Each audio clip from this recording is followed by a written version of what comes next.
팔복에 관해서 말씀을 나누고 있는데요.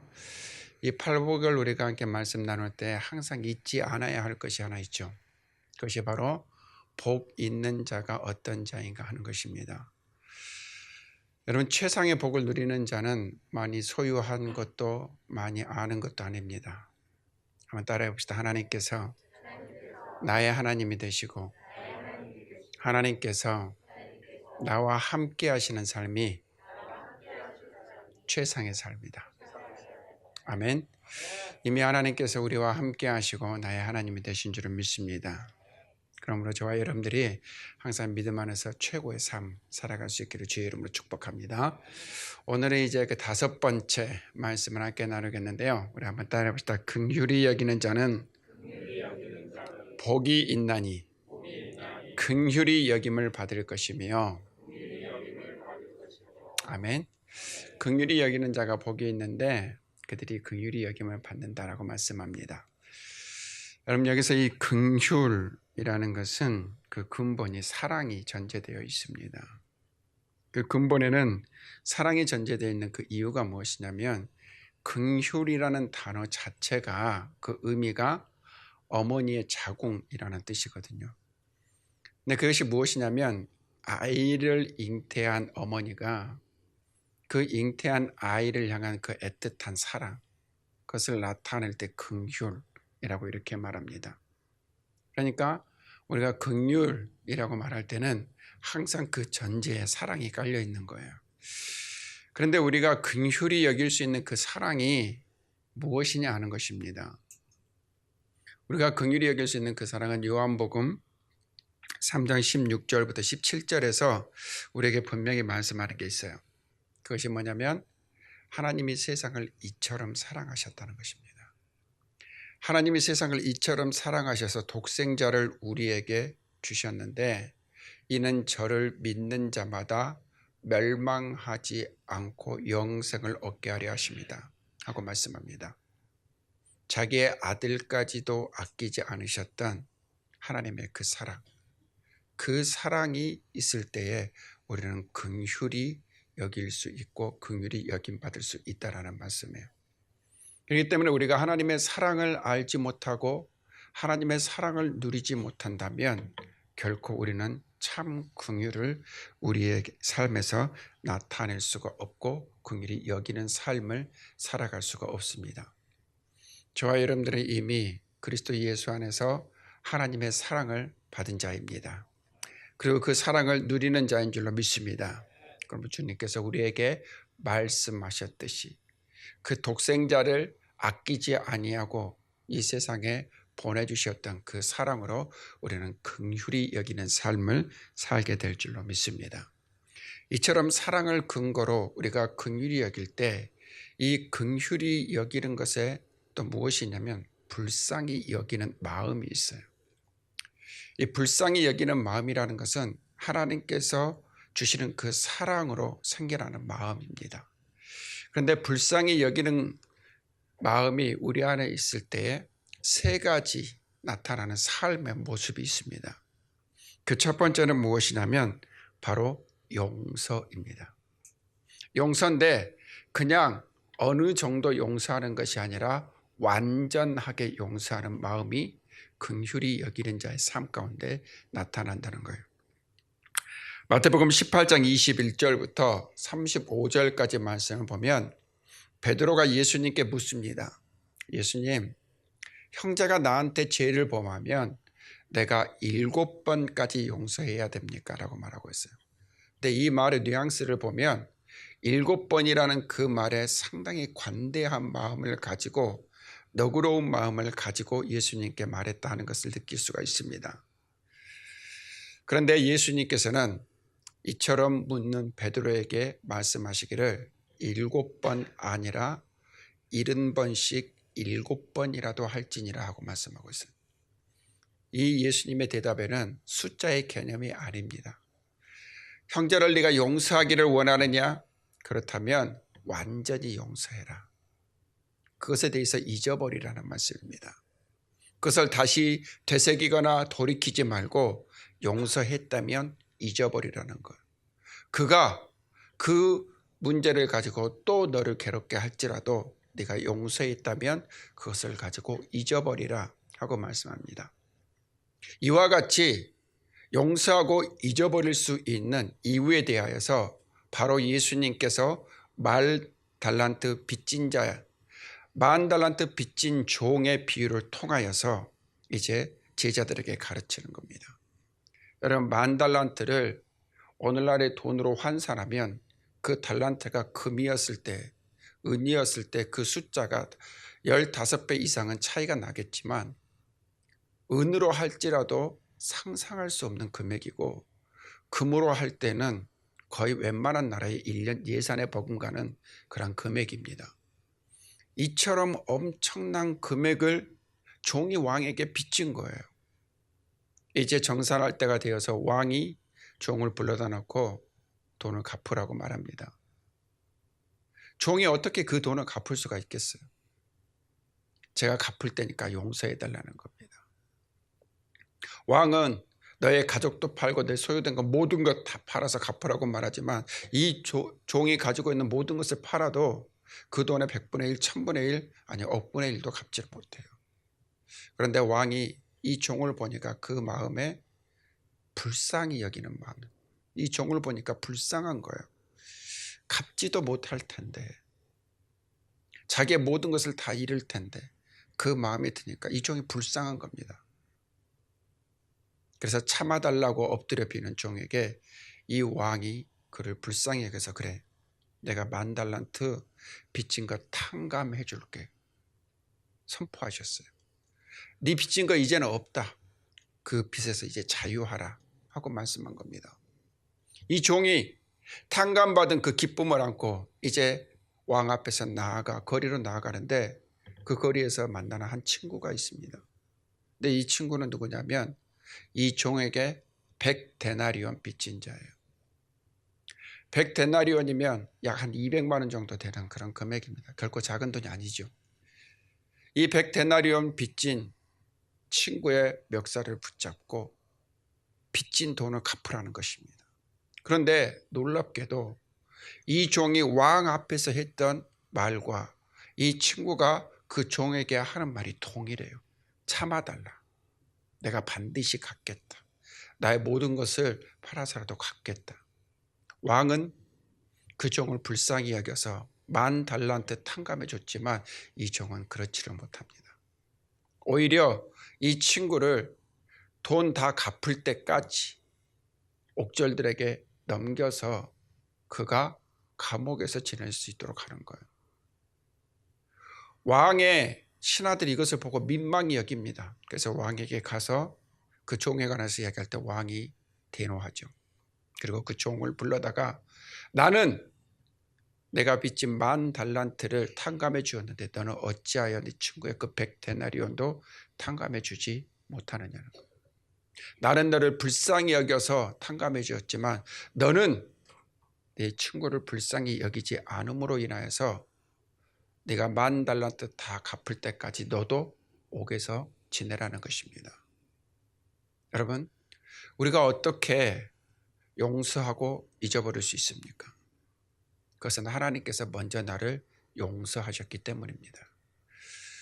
도저히 헤어날 수 없는, 도저히 갚을 수 없는 그 죄악의 수렁에 빠져 있는 나를 예수 그리스도를 보내주셔서 그의 핏값으로 나의 죄값을 대속하시고 나의 죄를 용서하시고 그 죄를 잊어버리신 거예요. 그러므로 우리에게 말씀하십니다. 내가 너를 용서한 것 같이 너희들도 서로 용서하라는 거예요.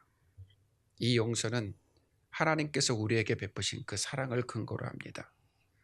불쌍히 여기는 마음이 있을 때에 이와 같이 완전한 용서를 할 수 있다는 것을 여러분 기억하십시오. 내가 그 사랑을 알고 내가 그 사랑을 누릴 때 할 수 있는 것, 이것이 바로 완전한 용서입니다. 두 번째로 긍휼히 여기는 자의 삶에는 행함이 있습니다. 실천이 있다는 거예요. 누가복음 10장 30절부터 35절 말씀에 보면 예수님께서 그의 제자들에게 사마리아인의 비유를 통해서 말씀합니다. 여러분, 사마리아인들은 유대인들에게 굉장히 천대받았던 사람들입니다. 왜냐하면 혈통적인 정통성을 잃어버리고 혼혈했던 사람들이었기 때문에 그들과 만나는 것조차도 죄로 여기고 그들의 땅을 밟는 것조차도 자신의 삶이 더러워진다고 생각했어요.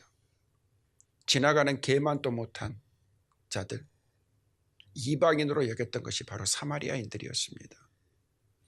그들이 예루살렘에서 갈릴리로 올라갈 때도 사마리아 땅을 밟지 않기 위해서 수많은 날들을 돌아가는 것, 그것이 바로 유대인들의 삶이었거든요. 그런데 한 사람이 예루살렘에서 여리고로 가다가 강도를 만났습니다. 강도를 만나서 모든 것들을 다 빼앗기고 거의 죽게 되어 길에 버려졌어요. 이 사람은 스스로 자기의 생명을 이제 유지할 수 있는 방법이 없습니다. 누군가 도와주지 않으면, 누군가 자기를 구해주지 않으면 그 길에서 죽어야만 하는 그러한 처지에 놓이게 된 거예요. 그런데 얼마 되지 않아서 제사장이 지나갑니다. 그런데 이 제사장이 길가에 쓰러져 있는 그 사람을 보고 도움의 손길은커녕 피하여 다른 길로 갑니다. 또 얼마 지나지 않아서 레위인이 그 길을 지나갑니다. 이 레위인은 도와줄까 싶지만 이 레위인도 제사장과 동일하게 그 길을 피하여 지나가 버리는 거예요. 그런데 여행 중이던 한 사마리아 사람이 이 사람을 보고 분명히 성경에 말씀하기를 불쌍히 여겨라고 말씀합니다. 강도 만나서 죽게 되어 길에 버려진 그 사람을 보니까 긍휼한 마음이 든 거예요. 불쌍히 여겨지는 거예요. 그래서 그가 길에 버려져 있는 그 사람에게 가서 상처에 기름을 바르고 그리고 그 사람을 자기의 짐승에 태워서 여관으로 갑니다. 정성껏 보살펴 줍니다. 그리고 그 다음날 그 여관을 따라갈 때에 주인에게 이 사람을 돌봐주라고 부탁을 하는 거예요. 혹시 이 사람을 돌봐주는 데 있어서 비용이 더 든다면 내가 돌아오는 길에 그 비용을 다시 물겠다 하고 말씀합니다. 여러분, 이 사마리아인이 왜 죽게 되어 길가에 버려져 있는 이 사람을 도왔습니까? 왜 그에게 구원의 손길을 내밀었습니까? 분명히 우리에게 말씀하시는 바 불쌍히 여겼기 때문입니다. 그 안에 사랑하는 마음 가운데 긍휼히 여기는 마음이 있어 그 사람을 바라보았을 때 불쌍히 여기는 마음이 있었기 때문이에요. 주님께서는 이와 같이 행한 사마리아인에 관하여서 말씀하시며 그의 제자들에게 너무나도 중요한 말씀을 하십니다. 한번 따라해봅니다. 너희들도 지금 나에게 하시는 말씀이에요. 지금 나에게 예수님께서 하시는 말씀입니다. 따라옵니다. 가서 이와 같이 하라. 아멘. 너희들도 가서 이와 같이 하라. 그 사마리아 사람이 생명부지의 사람이지만 그 마음에 긍휼히 여기는 마음이 있어 그에게 가 그를 도와주고 그를 다시 살려낸다는 것처럼 너희들도 가서 이와 같이 행하라 하고 말씀합니다. 여러분, 긍휼의 마음은 우리가 아는 것으로 그쳐서는 안 됩니다. 긍휼은 마음에 품는 것으로만 멈춰서도 안 됩니다. 긍휼의 마음은 우리가 가서 손과 발로 행할 때 그 안에 참 의미가 있다는 것을 여러분 잊지 않기를 주님의 이름으로 축원합니다. 우리 주님은 어떠셨습니까? 주님께서 길을 행하여 갈 때 소경들이 주님을 향하여 외칩니다. 다윗의 자손이여 우리를 불쌍히 여겨 주시옵소서. 예수님께서 그들을 불쌍히 여기셔서 그래 너희들 참 불쌍하구나 하고 그친 것이 아니라 그들을 불쌍히 여기셔서 가가지고 그들의 눈을 뜨게 하셨습니다. 마가복음 6장 34절 말씀을 보면 예수님 앞에 나오는 무리들을 보았을 때 예수님의 마음에 그들을 불쌍히 여기는 마음이 들었어요. 왜냐하면 그들의 모습이 목자 없는 양과 같이 유리방황하는 그러한 사람들로 보였거든요. 그들을 불쌍히 여겼을 때 예수님께서는 그들을 그저 보내지 아니하시고 하나님의 말씀을 그들에게 가르치고 증거하시면서 그들에게 구원의 소식을 전하셨고 하나님의 나라를 유업으로 받을 수 있는 은혜를 그들에게 베풀어 주셨다는 말씀입니다. 심지어는 누가복음 7장 11절부터 16절까지 말씀을 보면 나인이란 성에 도착했을 때 거기에서 상여가 나가는 겁니다. 한 여인이 그 상여를 붙들고 심히 통곡합니다. 이 여인은 과부였습니다. 남편을 잃었습니다. 남은 피부치라고는 아들 하나밖에 없는데 이 아들이 어떤 연유인지는 모르지만 그만 죽고 말았어요.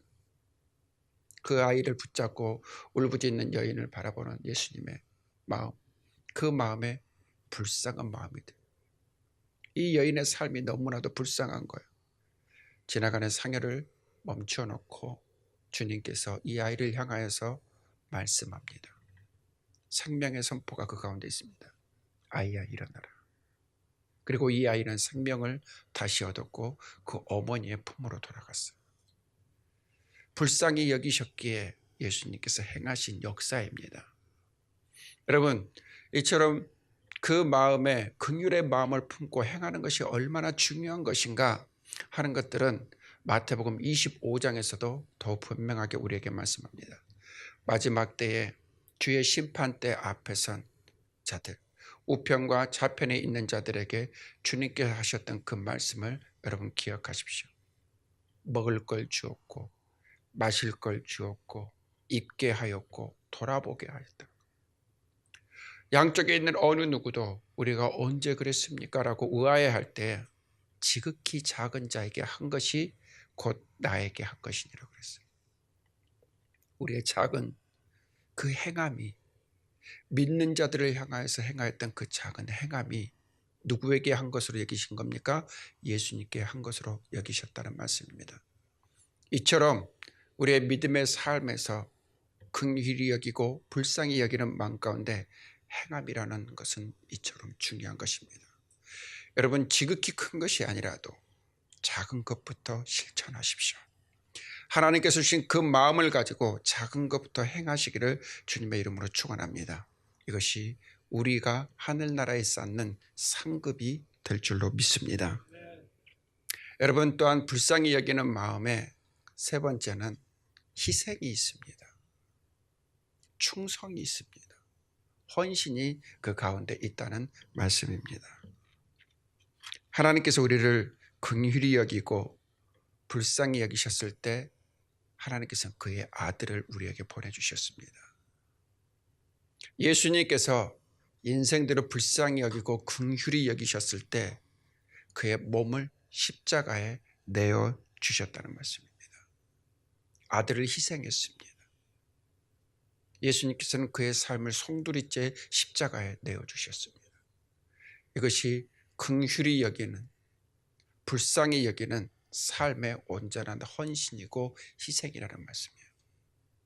주님께서도 우리의 삶을 향해서 지금도 요구하고 있습니다. 너의 삶을 나에게 다오. 너의 물질을 하나님의 나라를 위하여서 써다오. 너의 모든 삶의 현장에서 충성된 삶을 살아라. 그리고 내가 너에게 명령한 것을 따라 순종하라. 내가 너를 사랑한 것과 같이 너도 사랑하라고 우리에게 말씀하고 있습니다. 이처럼 긍휼히 여기는 마음, 그 마음에는 헌신과 희생과 순종과 충성이 있을 뿐만 아니라 긍휼히 여기는 마음에는 행함이 있고 긍휼히 여기는 마음에는 용서가 있다는 것을 여러분 반드시 잊지 않기를 원합니다. 여기서 우리가 이 7절 말씀을 다시 한번 곰곰이 생각해 볼 때 매우 중요한 말씀이 있어요. 7절 말씀 자체만을 똑 떼어놓고 보면 마치 내가 긍휼히 여겨야만 하나님께 내가 긍휼히 여김 받는 것 같은 자격이 주어지는 것처럼 생각할 수 있습니다. 그런데 이 긍휼의 절대적인 주권은 하나님께 있다라는 거예요. 여러분, 우리가 이 말씀을 한번 보기를 원하는데 로마서 9장 말씀을 한번 같이 보겠습니다. 로마서 9장 13절부터 16절까지 말씀입니다. 로마서 9장 13절부터 16절 신약 251페이지입니다.